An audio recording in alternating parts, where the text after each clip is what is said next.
장관들의 선거 개입 논란이 확산되고 있습니다. 국회 취재하는 강정규 기자 나오십시오. 네, 국회에 나와 있습니다. 네, 야당이 장관들을 선관위에 고발했다면서요? 네, 그렇습니다. 새정치민주연합은 오늘 오전 최경환 경제부총리 겸 기획재정부 장관과 정정섭 행정자치부 장관을 선관위에 고발했습니다. 두 장관이 새누리당 연찬회에서 했던 말이 선거법에 저촉된다는 지적인데요. 특히 야당이 공세 수위를 높이고 있는 건 정정섭 행정자치부 장관의 건배사입니다. 내년 총선을 주관해야 할 주무부처 장관이 여당의 총선 승리를 기원하는 건배사를 외친 것은 공직선거법에서 규정한 중립 의무를 명백히 위반했다는 주장입니다.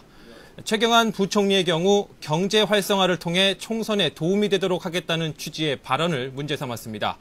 새정치민주연합 이춘석 원내수석 부대표는 두 장관의 공직선거법 위반 논란과 관련해 대통령의 명확한 입장을 내놓으라며 압박 수위를 높이기도 했는데요.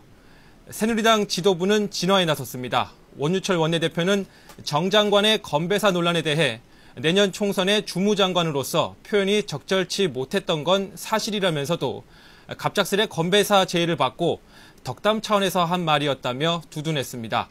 하지만 야당이 선관위 고발에 이어 해임 건의안과 탄핵, 검찰 고발 등을 운운하면서 잔뜩 벼르고 있어서 논란은 쉽게 사그라지지 않을 것으로 보입니다.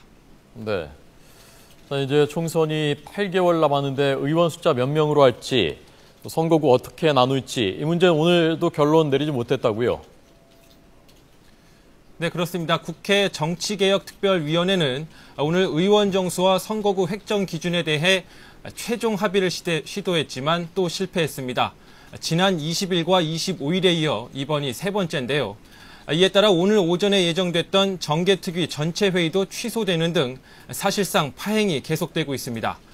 앞서 지난 18일 정개특위 여야 간사는 현재 300명인 의원 정수는 그대로 두되 지역구와 비례대표 의석수 비율은 독립기구인 선거구 획정위원회에 맡겨 처리한다는 내용의 잠정 합의를 이뤘는데요. 이를 두고 여야 또는 개별 의원들의 이해관계가 복잡하게 엇갈리고 있어서 합의가 어려운 상황입니다. 농어촌에 지역구를 둔 의원들은 인구가 적은 시골 지역의 의석수가 줄어들 것을 우려하면서 지역 대표성을 강화할 장치가 먼저 마련돼야 한다고 주장하고 있습니다.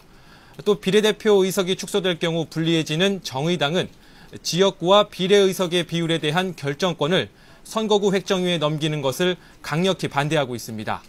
여야는 내일 본회의에 앞서 열리는 의원총회에서 이 문제에 대해 논의한 뒤 다음 주 월요일인 31일에 다시 모여 결론을 내겠다는 입장입니다.